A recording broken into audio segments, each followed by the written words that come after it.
Next up, Georgia Tech, right before the holidays. Good team, played a really good schedule. I think they lost to St. John's. I saw them earlier in the season, they lost to Tennessee. Northwestern, played at Northwestern, so they played a very difficult, tough schedule.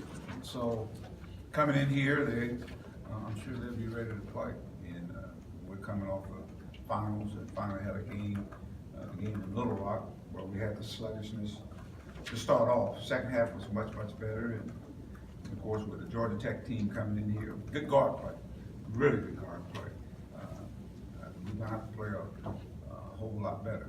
I think the game's gonna be a little physical game. They want to play mid-tempo to half-court game, and they mix up their defenses. So our guys are gonna really have to be alert in terms of knowing what they're in defensively, and at the same time, I want to see us impose our will on the opponents. I think in the last couple of games, we played at other team pace, and of course now that comes back to the effort and the execution.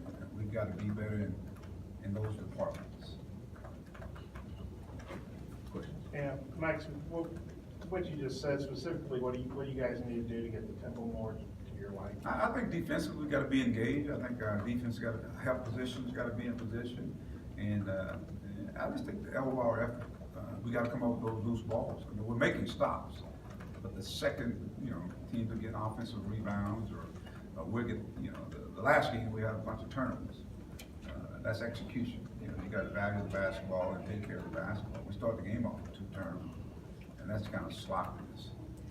But when we're dialed in and we're executing defensively and moving offensively, motion offense where we really get the ball from side to side and creating, gets the ball screens, getting down in there because the double teams are coming. So we got to get people slashing to the hole, cut to the hole hard. So we got to get back to making teams work on defense. That means you got to execute offensively. And then on the defensive ball, we got to make them work as well, and not be predictable. I think we've been predictable in what we do. Just looking at the film, did Chaney back up what you saw and what the stats showed? Yes, he did. I mean, he was everywhere. I mean, he was defensively touching balls, getting in the lanes. He was the energizer in that game. He just did a lot of good things for us. He was the finisher of guys' penetration, getting it inside. He was getting offensive rebounds. He was everywhere on the floor, guarding guards, guarding forwards, guarding the centers, if you want to speak. And he was really engaged in running the floor, and he got tired of it. So we got to get more effort just like that from other guys as well. Mike, would you consider starting Reggie, or do you kind of like what he brings off the bench, or how do you feel about that? We'll see. He's a starter in my mind, Bob. He's a starter in my mind. Whether they call his name out, he started. He played 28 minutes. That's the most he's played. And you look at the productivity that he brought to the table. So I think that's a big plus for us, whether he starts or come off the bench. And to me, in my mind, he's a starter. And if Adriel's had a couple of rough games, what are you expecting from him, and kind of how do you maybe get him back to playing like We got a couple days of practice. We'll see. Is there something in particular that you need from him that he hasn't given you the last? Well, I mean, you think about what kind of player Adriel is. Adriel is an energy guy. He's an effort guy. And so his effort's got to be at a high level. Of course, he's worked on his game to get better offensively. But what he brings to the table is toughness, athletic ability, defensive mindset, one of the older guys. And so, but still yet, I think just the energy that he brings to the table, he's got to be consistent with it. I know this is a different team, different situation, but when Coach Pascal was at Memphis, he had made comments about not wanting to play Arkansas. How did this game come about with him when, the Memphis thing couldn't work out because of the border? Well, you said at the first one, you just said he's at Georgia Tech now. So they needed a game, we needed a game, and it's a home and home series. With Jalen Harris, with all he's doing, I know you don't want him to shoot a lot, but I guess he's 2 of 21 on threes. A couple of times they just backed off and let him shoot. Is that a concern at all, or just trying to improve his, where he can? I just think he's got to shoot with confidence when he shoots it. I think he's a little hesitant right now. I mean, wide open. And so, that's what they give you. You know, he knocked down a couple pull-up shots, but he also got to knock down his 3-point shot down. I think he knocked it down, it's just a matter of, you know, confidence, just shooting it and ripping. I think he kind of hesitant right now, so I'm sure he'll correct that. Yeah, I guess going back to Reggie, when he shares the floor with Dan, I guess just defensively, what kind of an impact have you seen those two guys make together? You got some athletic forwards. I mean, even with Adriel, you have that kind of athletic forwards in that position, quick forwards that is. And Reggie's a good passer too. And I think we're starting to see that, whether it be an open floor, whether it be the high-low, he had a nice shovel pass to Dave, made to Gabe the other day. He penetrated and gave it to Gabe, so he just brings a good awareness, you know, offensively, but defensively is what I really like, because he's not afraid. And that's what you want. You want guys that are not afraid to get in there and mix it up, rebounding the basketball, being active on traps. He deflects a lot of passes. So again, when he's in there, he's engaged. Mike, you guys, I guess, are 5th in the nation in block shots per game. Obviously, Daniel's a big part of that, but it's not just him. Reggie's got 15 blocks, Xavier's got 13, I think Gabe's got 5. Have you been surprised if somebody told you a few games in you'd be leading, or that you'd be 5th nationally in block shots per game, what would you say to that? Well, I always think, you know, part of defense is defending the rim. We're a team that's gonna make people attack us, and so you gotta have some rim protection in there. And whether that be, you got some athletic guys that are versatile, long, they got good timing, so they're in position, and that's what you get. But you also got guys not taking charges as well.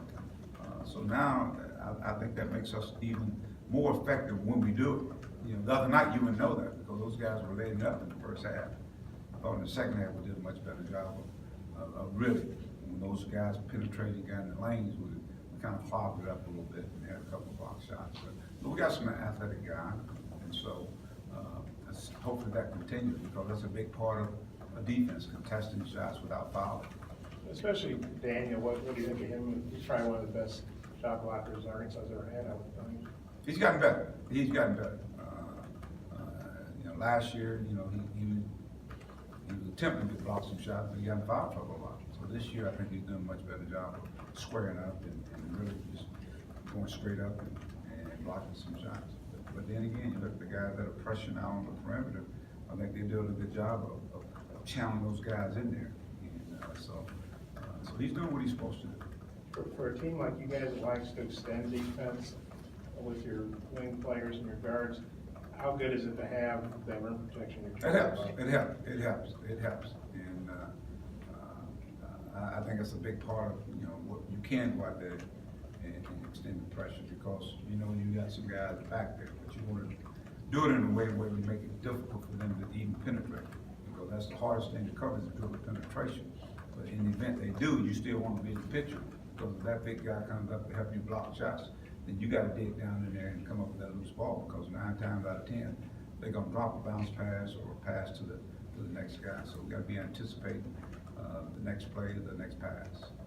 Yes, Mike Kaywood said that Jalen leads the nation in turnover assist ratio. Did you see any of that kind of potential when you saw like film of him in New Mexico when he came here? Well, I just saw a guy that could create. I thought he's pretty crafty with the basketball. He's quick. He can get where he wants to go. And of course, now you're playing in an open court setting now, and he does a lot of damage in the open floor. And he doesn't over dribble. He don't play with the basketball. So I think that's good. He can see. And when you got guys that can see and make good decisions, and he got pretty good options. You got Isaiah Joe who's knocking shots down. As I said, Daniel's finishing up there. He's getting Reggie involved. He's getting everybody involved. But he's taking care of it. And you know, I think about Lee Mayberry. Lee Mayberry was a guy that probably could play in 10 to 12 games and I have 1 turnover. And this guy's doing some of those things. He's batting the basketball. That's a good thing. Mike, with Arkansas, the athletic department policy change about playing UALR and UAPB. Could you envision playing one of those teams in North Little Rock in the future, or is that something that's even been talked about? You know, obviously, I think they talked about the teams being in our system, and I think baseball did it this year, right? Correct? They're good, yeah, they're gonna play. And it may be on down the line, but right now, it's, with this team here, I can't see that far down the line. I'm right now, I'm seeing this next game, that's Georgia Tech. Well, when you look at Tech, it looks like they got pretty good balance play, quite a few guys. Now, what's your take on them as a team? I think it's a good team. I think it's a really good team. They got, transferred the Banks kid in there, that Texas. We played against him, the kid there. The Alvarado kid, I mean, he's probably one of the all ACC type players for them. They've got some good young players coming in as well. So, like I said, they got balanced scoring. They're gonna play about 8, 9 guys, and Josh does a good job of mixing and matching with his team. So, it's a team that has good guard play. They got good forwards. So I think it's a good matchup. It's a good game, good matchup. What did you see from them playing Tennessee? Oh, I saw those guys, I thought they held Tennessee defense pretty good. Their pressure is pretty good. They rebound the basketball. They didn't shoot it particularly well. And of course, Tennessee was playing at home. But they were right there with them, tick for tack. It was early in the year. I think it was like maybe the second or third game of the season. But they were tick for tack with them. And obviously, we know Tennessee is one of the better teams in the country. Returning everybody back. So he's got a young team. Josh has a young team, but I really believe that it's going to be a good game. Two good teams. You're playing at Texas Tech later in the Big 12 Challenge, but this is going to be your last Power 5 opponent opportunity before you start SEC play. How big is that, and for these kind of games, what it can mean for March and things like that? Well, it's an ACC team, and we hadn't had an ACC team. I don't know when the last time we had one in here.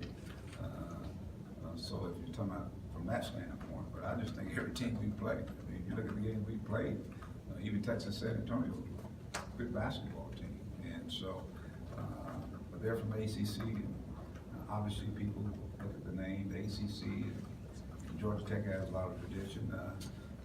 It's to me, it's more like some of the teams we're going to keep playing once we get into January and into conference play. So I think it's a good game from that standpoint. That we're playing a quality team, and I think all the teams we play are quality teams. So it's a big game for us. Question? Thank you, appreciate it.